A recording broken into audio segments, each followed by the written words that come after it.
वो रेडी है, वो रेडी है। हाँ खींचते रहिए। हाँ चालू करो, चालू करो। जनगणमन। हाँ हाँ भारत माता की जय। भारत माता की जय।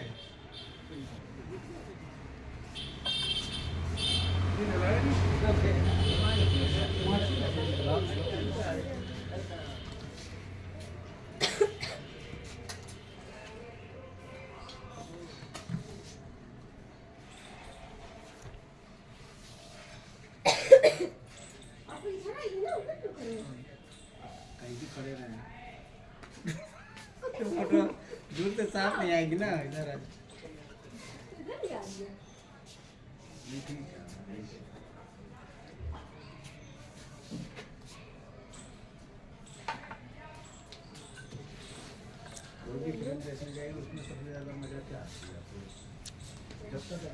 भाइयों और बहनों, इधर ये और थोड़ा हल्का सा ये विशेषकर भारत के आदरणीय प्रधानमंत्री परम आदरणीय श्री नरेंद्र मोदी जी और उनकी कैबिनेट के सभी मंत्रीगण, भारत के राज्यों के सभी मुख्यमंत्रीगण एवं सहारा के पीड़ित 50 करोड़ निवेशक भाइयों और बहनों, मैं Ajay Tandon, advocate supreme court, राष्ट्रीय अध्यक्ष ईमानदार भारतीय पार्टी, आप सभी को भारत के 75वें गणतंत्र दिवस की हार्दिक बधाइयां देता हूं। भाइयों, आज ही के दिन 75 वर्ष पहले भारत का महान संविधान, जिसको कि महान संविधान निर्माता डॉक्टर भीमराव अम्बेडकर साहब ने बनाया था और उनकी टीम ने बनाया था, और वो आज ही के दिन लागू हुआ था। इसके लिए मैं आप सबको अनेक अनेक बधाइयां देता हूं। आदरणीय बंधुवर, बधाई देने के साथ साथ मेरे संबोधन में के बाद में आप सभी लोग 2 मिनट का मौन रखेंगे उन 5000 शहीदों के लिए, जो सहारा के सबसे बड़े, विश्व के सबसे बड़े फ्रॉड सहारा ग्रुप के निवेशक और एजेंट थे, और सहारा द्वारा केंद्र सरकार एवं राज्य सरकारों के साथ मिलकर 40 वर्षों में संविधान की हत्या करके, भारत के संविधान की हत्या करके, देश के सभी कानूनों की हत्या करके, भारत के सर्वोच्च न्यायालय की देखरेख में भारत के 50 करोड़ निवेशकों से 250 लाख करोड़ रुपए लूटने का जघन्य अपराध किया। भाई और बहनों, 50 करोड़ निवेशकों का मतलब होता है भारत की कुल आबादी 140 करोड़। एक निवेशक के घर में अगर 3 सदस्य भी हैं, 4 भी हैं, तो पूरी भारत की आबादी को सहारा ग्रुप ने भारत सरकार की देखरेख में, भारत के सभी राज्यों के मुख्यमंत्रियों की देखरेख में, भारत के सर्वोच्च न्यायालय और सभी उच्च न्यायालयों की देखरेख में ये जघन्य लूट की है, जो दुनिया की सबसे बड़ी लूट है। और हम आज स्वतंत्रता दिवस, गणतंत्र दिवस का मना रहे हैं, अच्छी बात है, लेकिन साथ ही साथ इसी आधार पर जिसमें हम गणतंत्र दिवस मनाते हैं, भारत के संविधान के हम बारंबार धन्यवाद देते हैं, इतना महान संविधान है, लेकिन इसको 75 सालों में, खास करके पिछले 40 सालों में सहारा के संदर्भ में कतई लागू नहीं किया गया है भारत की सरकारों द्वारा और राज्य के मुख्यमंत्रियों द्वारा, और उसको एक मूक दर्शक बन के भारत का सर्वोच्च न्यायालय और राज्यों के उच्च न्यायालय देखते रहे, और संविधान की और सभी कानूनों की होलियां जलती रही, लोग आप प्रत्याग करते रहे और देश लुटता रहा।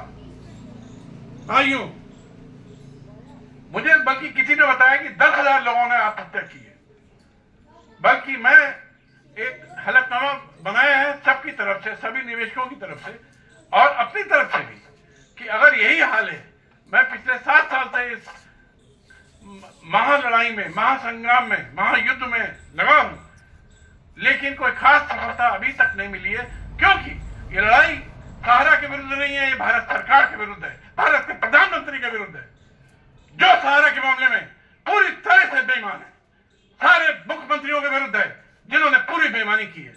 इसलिए मैं कहता हूं कि मुझे भी और उन करोड़ों हमारे भाई बहनों को जिनका जीवन भर की सारी कमाई सहारा के अपराधियों ने, 15 लाख अपराधी हैं, लूट ली है, उनको एकदम सड़क पे ला दिया है।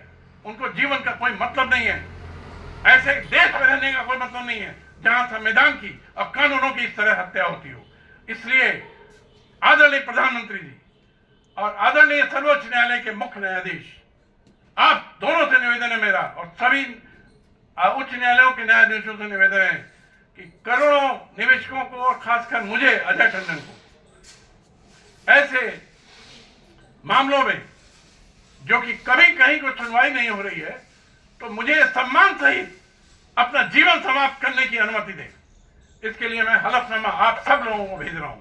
लेकिन ये बहुत ही दुख की बात है, बहुत ही अफसोस की बात है कि मुझे ये कहना पड़ रहा है। इसका कारण भारत की सरकार और भारत की न्याय व्यवस्था है। भाइयों, भारत का संविधान का मैं पहला कुछ लाइनें पढ़ रहा हूं। क्या क्या कहता है?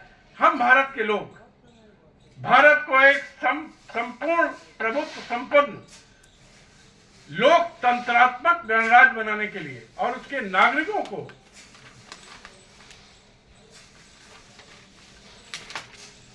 सामाजिक, आर्थिक, राजनीतिक न्याय दिलाने के लिए, प्रतिष्ठा, अवसर की समता दिलाने के लिए, व्यक्ति की गरिमा सुनिश्चित करने के लिए संविधान को अंगीकृत, अधिनियमित और आत्मार्पित करते हैं।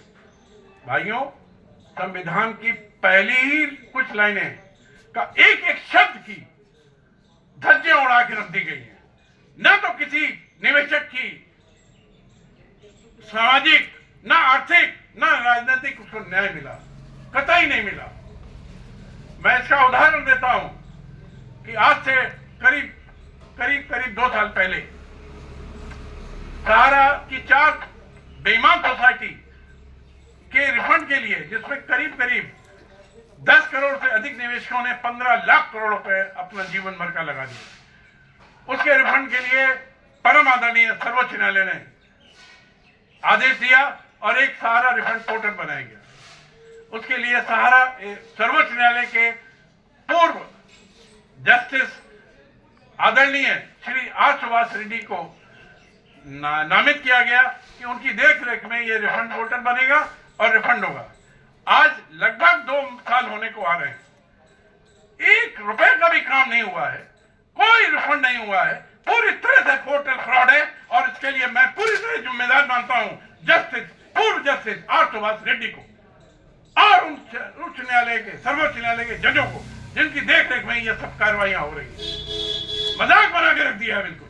सारा पोर्टल एक नंबर का फ्रॉड निकला। अमित शाह दुनिया का सबसे बड़ा फ्रॉड मंत्री है, इसको तत्काल आजीवन जेल होनी चाहिए या फांसी होनी चाहिए। भाई और बहनों, भारत के संविधान के अनुच्छेद 243, जो कि भारत में multi state credit cooperative society बनाने के लिए अनेक प्रावधान धारण करता है। अत्यंत खेद का विषय है कि सहारा ग्रुप की चारों सोसाइटी, इसमें 10 करोड़ से अधिक निवेशक हैं, 15 लाख करोड़ से अधिक धोखाधड़ी का युग, छल कपट से निवेश प्राप्त किया गया है। संबंधित कानून, इसका जो लॉ है वो है multi state credit cooperative society act. इसकी हर धारा का उल्लंघन किया गया है भाइयों और बहनों, और संविधान के अनुच्छेद 243 एवं 21 का खुलेआम उल्लंघन किया गया है। एक भी सोसाइटी ने, एक भी सहारा की सोसाइटी ने एक भी कानून का अनुपालन नहीं किया। मैं हजारों पत्र लिख चुका हूं मिस्टर अमित शाह को, मिस्टर सुभाष रेड्डी को, प्रधानमंत्री को, सर्वोच्च न्यायालय को, कोई जवाब नहीं मिलता। कारण ये है कि सब के सब मिले हुए हैं। भाई और बहनों, इसी तरह सहारा की 5000 कंपनियां, फ्रॉड कंपनी, शेल कंपनी, जिन्होंने ही मिलकर के 250 लाख करोड़ लूटा है, जो कि केंद्रीय मंत्री श्रीमती निर्मला सीतारमण के अंतर्गत वो विभाग आता है, कंपनी कार्य मंत्रालय एवं वित्त मंत्रालय, और आरबीआई के अंतर्गत आता है, जिसके पूर्व गवर्नर अमिताभ घोष को सहारा ने महीना दे करके अपने यहाँ निदेशक बना लिया।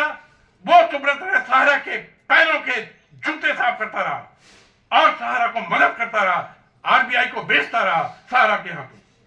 सारे बैंकों का फ्रॉड करने के लिए पूरी तरह जिम्मेदार है ये अमिताभ घोष, सहारा आरबीआई का पूर्व गवर्नर। और तो और भाइयों, मैं क्यों कह रहा हूं सर्वोच्च न्यायालय के लिए, सर्वोच्च न्यायालय के पूर्व chief justice honourable justice RN. कियन साहब रिटायरमेंट के बाद सहारा में डायरेक्टर बने, चीफ जस्टिस थे सुप्रीम कोर्ट में। इसके अलावा ऑनरेबल जस्टिस प्रभाशंकर मिश्रा जो गुवाहाटी और एक अन्य राज्य के चीफ जस्टिस थे हाई कोर्ट के, उसके बाद गवर्नर बने।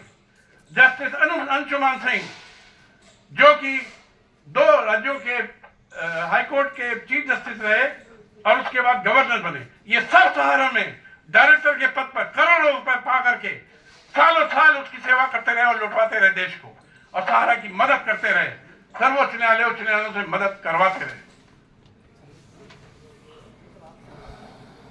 भाइयों, इस अवसर पर मैं माननीय सर्वोच्च न्यायालय के आदरणीय जस्टिस श्री जगदीश सिंह खेर एवं आदरणीय जस्टिस श्री के.एस. राधाकृष्णन जी का हृदय से सम्मान करता हूं, व्यक्त करता हूं कि उन्होंने अनेक बाधाओं के बावजूद 31/8/2012 को सहारा ग्रुप की कंपनियों के खिलाफ एक क्रांतिकारी निर्णय दिया, बहुत अच्छा निर्णय दिया और मजबूत दिया, एवं विश्व के सबसे बड़े फ्रॉड सुब्रत राय सहारा को जेल भेजा, तिहाड़ जेल भेजा।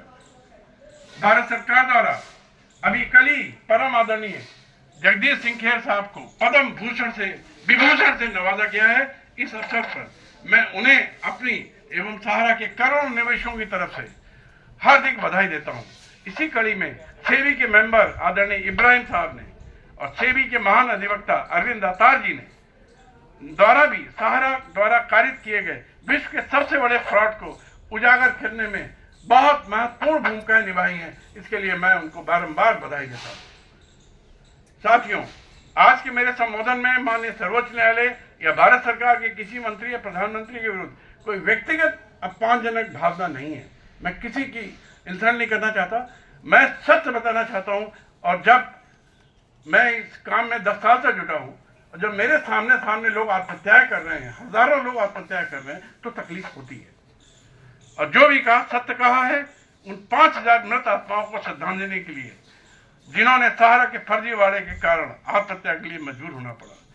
इसलिए भाई और बहनों, सहारा फ्रॉड के संबंध में भारत के संविधान निर्माताओं द्वारा बनाए गए भारत के संविधान के महान मूल्यों की निर्मम हत्या को लेकर मेरे और करोड़ों निवेशकों को अपार दुख है।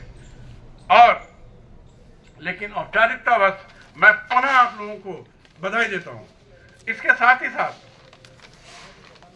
लड़ाई जो मैं लड़ रहा हूं वो लड़ाई जारी है, आखिरी सांस तक लड़ता रहूंगा। और मैं इस मामले में बहुत प्रशंसक हूं आदरणीय राष्ट्र कवि रामादासी सिंह दिनकर साहब का, जिन्होंने हमारे और हमारे जैसे हजारों क्रांतिकारियों के लिए कुछ अच्छे शब्द कहे हैं जो हमारे लिए प्रेरणा स्रोत है, जो आप लोगों के साथ शेयर करना चाहता हूं। सच है विपत्ति जब आती है कायर को ही दहलाती है, शूरमा नहीं विचलित होते, एक क्षण नहीं धीरज खोते, विद्रोह को गले लगाते हैं, कांटों में राह बनाते हैं, मुख से न कभी उफ कहते हैं, संकट का चरण न कहते हैं, जो आ पड़ता अब सहते हैं, सब सहते हैं, उद्योग निरत नित रहते हैं, शूलों का मोल नशाने को, बड़ खुद विपत्ति पर छाने को, है ऐसा कौन विघ्न ऐसा जग में टिक सके आदमी के मग में, खम ठोक खेलता है जब नर पर्वत के जाते पांव खड़, मानवता जब जोर लगाता है पत्थर पानी बन जाता है, गुण बड़े एक से एक प्रखर हैं छिपे मानवों के अंदर, मेहंदी में जैसे लाली हो वर्तिका बीच उजियाली हो, पत्थर में बत्ती जो नहीं जलाता है रोशनी नहीं वो पाता है, पीसा जाता जब इक्षुदंड झड़ती रस की धारा अखंड, मेहंदी जब सहती है प्रहार बनती ललनाओं का श्रृंगार, जब फूल पिरोए जाते हैं हम उनको गले लगाते हैं, जब विघ्न सामने आते हैं सोते से हमें जगाते हैं, मन को मरोड़ने लगते हैं, पल पल तन को झकोड़ने लगते हैं, सतपथ की ओर लगाकर ही जाते हैं, हमें जगाकर ही जाते हैं। वाटिका और वन एक नहीं, आराम और रण एक नहीं, वर्षा अंधड़ आत्म अखंड, नरता है साधन प्रचंड। वन में प्रसून जो खिलते हैं, बागों में शाल न मिलते हैं। कंकड़ियां जिनकी शेष सुधर, छाया देता केवल अंबर, विद्याएं दूध पिलाती हैं, लोरी आंधियां सुलाती हैं। जो लाक्षा गृह में जलते हैं वही सूरमा निकलते हैं। भाइयों, एक बार पुनः गणतंत्र दिवस की सबको हार्दिक बधाइयां।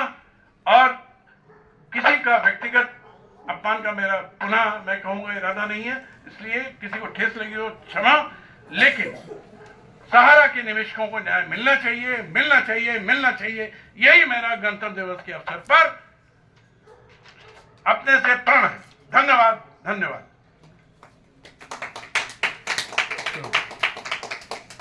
देखो लड्डू धरे हुए हैं।